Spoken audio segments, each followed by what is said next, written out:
Hey everyone, welcome back to the channel. In today's video, we're going to be going over the top teams for the Master League meta. So we're going to do it just like the last Ultra League top teams video. I'm going to show basically the top, and actually there's a lot, surprisingly a lot of mon that are viable in this cup, it's probably like 20 to 25 mon, and then I'm going to go over 5 teams, and then one of those 5 is actually like 4 in itself, but it's cores along with a safe swap. So let's say 8 teams. Yeah, we're gonna go over 8 viable teams here for Master League. But first, like, comment, and subscribe, and let's get into the top teams.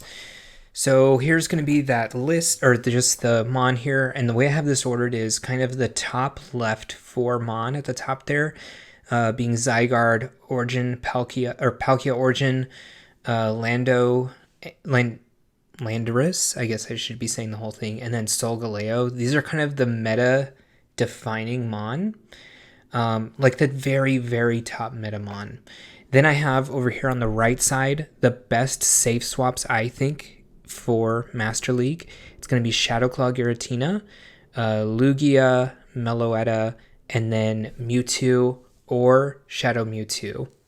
Shadow Mewtwo less safe, but possibly more damage output to sort of take out a mon that's been a little bit chipped. Whereas the normal Mewtwo will usually just go for 2 moves and win a lot of the one-shield scenarios. So of these top, we'll say 8.5 mon at the very top. Obviously, Zygarde is probably the hardest one to get. You would have to have done all the cells to even evolve it to Zygarde complete. And then Solgaleo and Meloetta are both mythical, so the only way to get those is to use the XL rare candies. I actually do have like a level 48 Solgaleo and a level 44 Meloetta.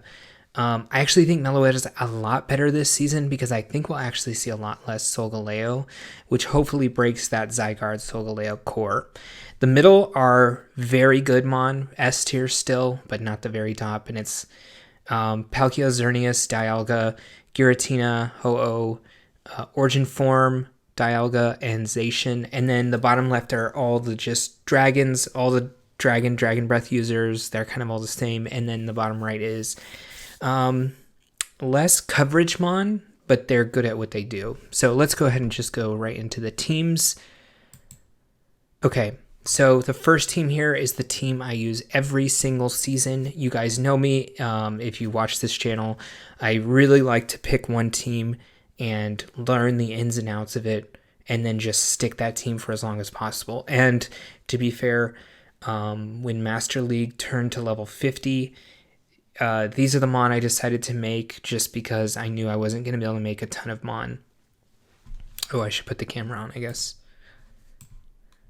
All right, I'll put myself right here. No, wait. We'll just leave the camera off, I guess. Yeah. So, and then the one thing that you can really change a lot in this team is Yveltal. I've played it with Oblivion Wing. I've played it with Focus Blast. It's kind of up to you. Do you want to have that nuke that's going to one-shot, or do you want to have that thing that does a little bit of extra damage to things that resist Dark Pulse? So that will be usually your fairy types. Not a lot of dark types out there, but if you get in the Yveltal mirror, last season Yveltal was actually very good. It was core breaking to Zygarde and Solgaleo, which was the main core of last season. I think this season with Palkia getting that Aqua Tail debuff, that core is going to maybe break a little bit, hopefully, because I saw it every game. And yeah, that's the team I'm going to definitely be using day one and probably throughout. I'll definitely throw in some other ones just to show you. I'll probably play the rest of these teams just to show you all how they work. But this is my main team. Another thing that could also change is Zacian. I could definitely see running Play Rough at this point. While I would go Close Combat Play Rough just to hit, one, Zygarde and not debuff yourself. And then Palkia to not debuff yourself also. Since Aqua Tail is actually going to be doing a lot of damage this time around, or a lot more, we definitely don't want to 2-stage debuff ourselves if we can.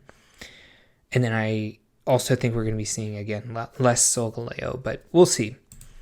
The second team is basically last season's main core, along with this season's best Mon. So Zygarde Solgaleo is an almost unbreakable core. Again, Yveltal being one of the few Mons that can really pressure both. So you can try to win switch with Yveltal. But Palkia Origin Form coming in with Spatial Rend is definitely vaulting it all of a sudden to the very top of the meta. And Palkia regular form also can just be slotted in here if you don't have Origin Form, which I don't. So it's going to be a lot less good because Spatial Rend is obviously very good. But Aqua Tail buff is going to be enough for Palkia to be in the top 10 on PvPoke for this league. The way I would play this team out is Zygarde lead. You could also go Solgaleo lead, but I definitely don't think I would lead Palkia. But maybe you guys can try it out and let me know. But I think Zygarde is just a big neutral bulkmon, and so you're just gonna outbulk whatever's in the lead, and then you have the 2 mon in the back to just win you the game basically. Or you can go Solgaleo into the front, have an ABB strat, and then safe swap Zygarde with a finisher of Palkia, since Palkia gets to its moves a lot quicker than Zygarde does. All right, for the third team here, it's going to be the old House Stark team. This team's been around since the level 40 Mons. It still works now. Incinerate got buffed 2 seasons ago, making Ho-Oh so good last season as well with the core of Solgaleo and Zygarde. This season, it's going to be a little worse because Palkia is going to be on the rise for sure. And then one thing you can do on this team is, well, if you're going to be running Zekrom as the safe swap or finisher, I personally would run Fusion Bolt if you have charged TMs or if you have it already with it. But Wild Charge technically does more damage, but it 2-stage debuffs you, which obviously is a huge hindrance. So you could throw in any dragon, to be fair, in the back, but if you're going to be running Zekrom, I personally would run Fusion Bolt, but I'm showing that you can run either if you don't have the TMs. It won't be too big of a change. Shielded scenarios get a lot worse, but that's fine. All right, the next team is going to be Lando. I think Lando last season was quite good. It got the new moves, Sandsear Storm last season. Still going to be good this season. I think a good core with this is Dialga and Palkia, with Palkia as the safe swap with Spatial Rend again and the buffed Aqua Tail. So the Origin Form Palkia, again, going to be better than regular Palkia, but if you have just regular, you can definitely slot it in here, and I think it's going to be pretty good. And the last team is sort of just a general set of teams. That's why I said there are going to be 4 teams here at the end, and it's basically, do you want to use Mewtwo? And so what Mewtwo is in Master League is sort of the same thing Greedent and Giratina are in Ultra League, and it's just a very safe mon. It's got a lot of great matchups because it just hits so freaking hard. So if you want to devote a shield to Mewtwo, you're definitely already now beating like 70% of the meta, and like 70% of all of Master League, to be honest. Actually, it's probably more than that. So there are different things you have to look out for if you're going to be running it with a core.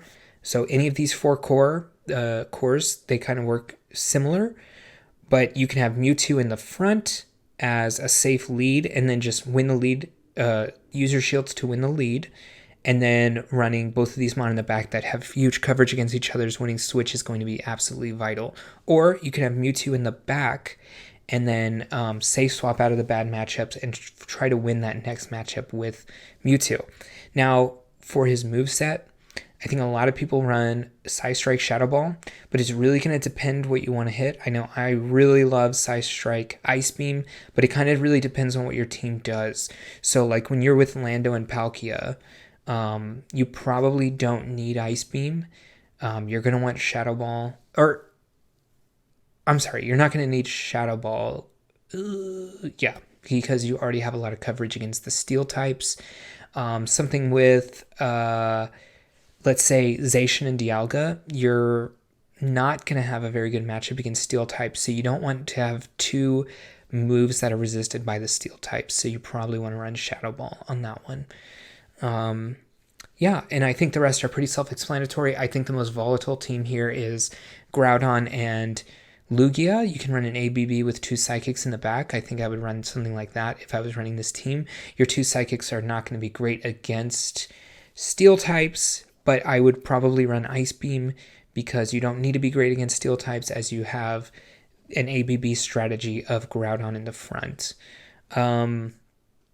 Again, Lugia is also a safe swap, so you have the option of going for either of those two as safe swaps, and you could have even a Mewtwo finisher in this team. I personally am not a huge fan of Groudon, but obviously it is very strong, getting Precipice Blades 3 seasons ago. So that's going to be it for the teams that I think are going to be good in Master League. Hopefully these help you out. Again, I'll be using Zacian, Dialga, Yveltal. Make sure if you have the Dialga, if you have Best Buddy, to remember to buddy it, because you win that breakpoint against other Dialgas that are not Best Buddied or have less stat distribution than the Hundo or the 15-15-14. So you get that extra breakpoint of Dragon Breath damage against other Dialgas, which is huge. It's actually massive. So thank you for watching this video, and I will see you in the next one.